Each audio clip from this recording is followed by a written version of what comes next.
قرآن حکیم میں بھی اس چیز کو واضح فرمایا ہے اور رسول کریم صلی اللہ علیہ وسلم نے اپنی احادیث طیبہ میں بھی، فرامین مطہرہ میں بھی اس چیز کو واضح کیا ہے۔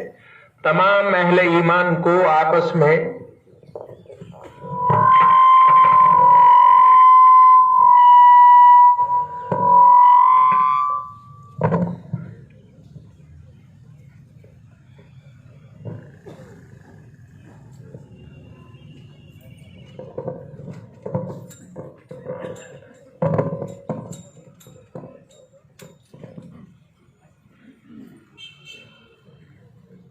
تمام اہل اسلام کو آپس میں بھائی بھائی بن کر رہنا چاہیے۔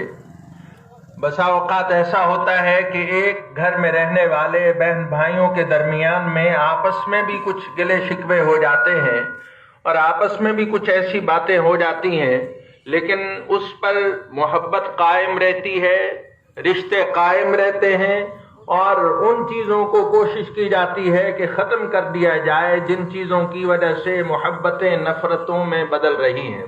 حضرات گرامی، یہ دین کا معاملہ حساس ہے اور یہاں پہ حضور نبی کائنات صلی اللہ علیہ وسلم کی محبت کا ایک عقیدہ ہے، اور یہ عقیدہ مسلم ہے۔ ہر ایک آدمی کو حضور نبی کائنات صلی اللہ علیہ وسلم سے محبت ہے۔ میں یہ نہیں کہہ سکتا یا کوئی بھی یہ نہیں کہہ سکتا کہ مجھے آپ سے زیادہ محبت ہے۔ ہو سکتا ہے آپ کو مجھ سے زیادہ محبت ہو، آپ یہ دعویٰ اور یہ آپ چیلنج نہیں کر سکتے کہ مجھے سب سے زیادہ محبت ہے۔ ہو سکتا ہے کہ گلی میں کھڑا ہوا کوئی آدمی، کوئی ریڑھی والا، کوئی پھل فروش، اس کو حضور سے زیادہ محبت ہو۔ یہ عقیدہ اپنی جگہ پہ مسلم ہے، بالتحقیق ہے، سب کا اس پر ایمان اور یقین ہے، اس میں کوئی شک نہیں ہے۔ اور حضور نبی کائنات صلی اللہ علیہ وسلم کی محبت ایمان کا حصہ ہے، ایمان کا جزو ہے۔ اور اگر یوں کہا جائے کہ اللہ کی ذات کا تعارف کروانے والے بھی محمد الرسول اللہ صلی اللہ علیہ وسلم، جب سارا مکہ نہیں مانتا تھا، بتوں کے سامنے جھکا ہوا تھا، تو کونین کے آقا، نبیوں کے امام، مدینہ کے تاجدار ہی تھے جنہوں نے بتایا کہ وہ الہ واحد ہے، وہ معبود یکتا ہے، اور وہی حاکم مطلق ہے، وہ رب العالمین ہے۔ تو حضور صلی اللہ علیہ وسلم کی تبلیغ و رسالت سے یہ پہچانا گیا کہ وہ الہ واحد ہے اور وہ معبود یکتا ہے۔ حضرات گرامی، ایسی صورتحال میں جب آپ دیکھ رہے ہیں اور آپ سن رہے ہیں کہ اس طرح کا معاملہ ہوا ہے، یہ ہمارے علاقے کے لیے ایک سانحہ ہے،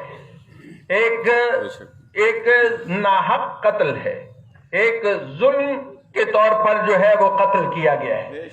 اور اس کی یہ ساری باتیں، یہ جتنے آپ لوگ آئے کھڑے ہیں، یہ اس بات کے شاہد ہیں۔ جو آدمی یہ کہتا ہے کہ یہ ظلمن قتل ہوا ہے، وہ اپنا دائیں ہاتھ بلند کرے۔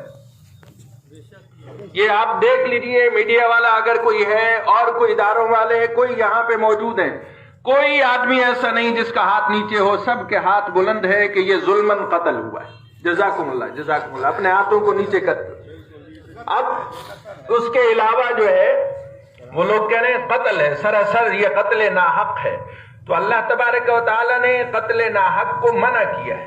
ایک اور بات یہاں پہ میں کہنا چاہتا ہوں، وہ یہ ہے کہ اگر کوئی آدمی حضور نبی کائنات صلی اللہ علیہ وسلم کی شان میں گستاخی کرتا ہے اور شان میں کوئی آدمی جو ہے برے الفاظ اختیار کرتا ہے، تو پھر حق یہ ہے کہ وہ آدمی قانون کے جو ادارے ہیں وہاں پہ پہنچے، قانون کو جو نافذ کرنے والے ہیں ان کے پاس پہنچے، انہیں بتائے کہ یہ آدمی اس طرح سے کر رہا ہے۔ قانون کو ہاتھ میں لینے کی کوشش نہیں کرنی چاہیے۔ اور بالخصوص جب یہ معاملہ بھی اس وقت نہیں ہوا، 8:40 پہ، کل اس وقت سے تھوڑا پہلے یہ معاملہ ہوا ہے، اس وقت تک تو کوئی بات چیت نہیں ہوئی تھی، اس دن کوئی بات چیت نہیں ہوئی۔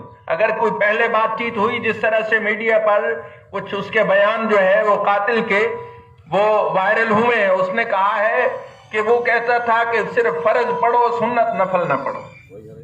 اب آپ دیکھتے ہیں کہ ایک آدمی ہے وہ ادارے میں بیٹھا ہوا ہے، بہت سارے دفاتر کا یہ مسئلہ ہے، وہاں پہ لوگ نماز پڑھنے کے لیے جاتے ہیں اور آدھا گھنٹہ اور گھنٹہ لگا دیتے ہیں، اور وہاں کے جو سربراہان ہیں پھر وہ تلقین کرتے ہیں، اور یہ بڑی دکانوں کا بھی مسئلہ ہے جہاں پہ کئی سیل مین ہیں کہ وہ سارے اگر چلے جائیں تو پھر ان کو یہ اچھا نہیں لگتا. وہ کہتے ہیں کچھ لوگ اس مسجد میں نماز پڑھ لیں جو پہلے 1 بجے ہوتی ہے، کچھ 2 بجے والی میں ادا کر لیں، اس طرح سے نمازوں کو پڑھ لیں. اور جب سرکاری ادارے میں آپ ہیں تو ایسے وقت میں وہاں پہ نوافل میں زیادہ وقت لگانا اور مساجد میں زیادہ دیر بیٹھے رہنا، تو ایسے وقت میں اگر کوئی یہ کہتا ہے کہ آپ صرف فرائض پڑھ کر آ جائیں، اللہ تبارک و تعالیٰ کے ہاں سرخرو ہو جائیں، سنتیں مؤکدہ بھی وہ ضروری ہیں، خیر ان کو بھی ضرور ادا کرنا چاہیے. سنت مؤکدہ جو ہے اس کا ادا کرنا ضروری ہے. جو آدمی نہیں پڑھتا اس کو چاہیے کہ پڑھنا چاہیے، اس کا چھوڑنا گناہ کبیرہ ہے. لیکن نوافل ایک آدمی کا ذاتی بینک بیلنس ہے، وہ جتنا چاہے اپنے ذخیرے کو بڑھا لے.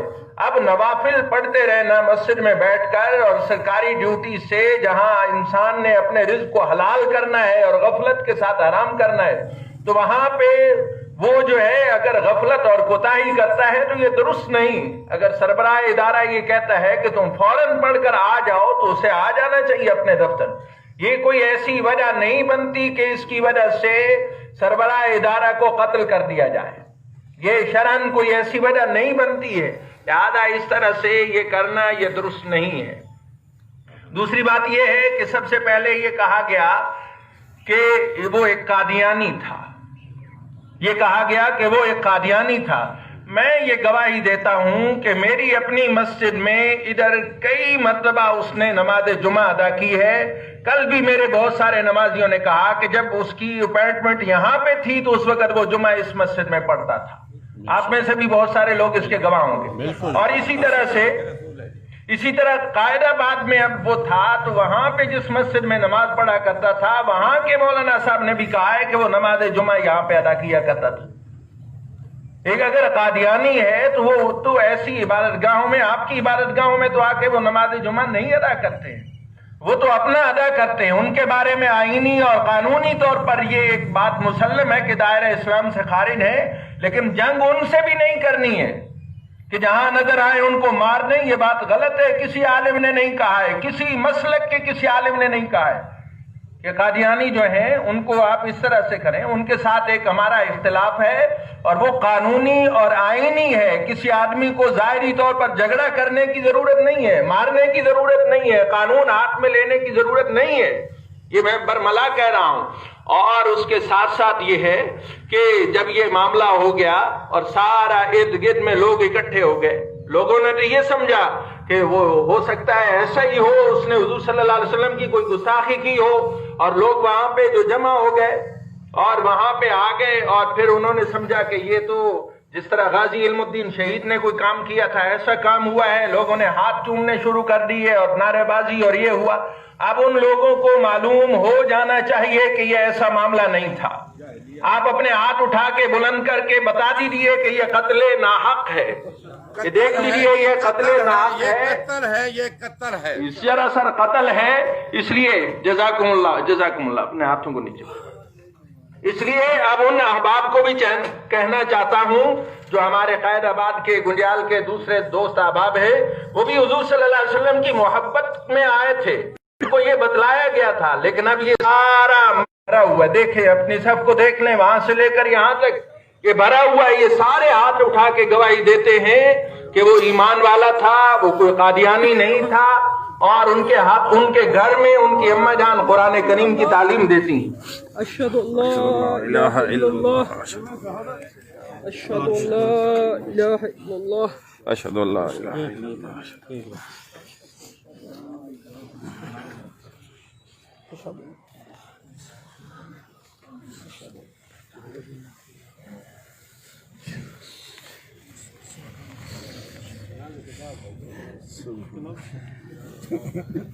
ساتھی اپنے شبوں میں قائم رہیں.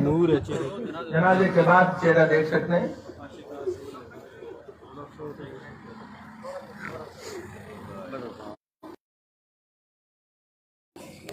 پہلے تو اس حقیقت کا علم نہیں ہوا، غلط فہمی میں لوگ جمع ہو گئے اور اس طرح سے خبر جو ہے وہ آگے پھیلنے لگ گئی. جو ہی لوگوں کو جیسے جیسے علم ہوتا گیا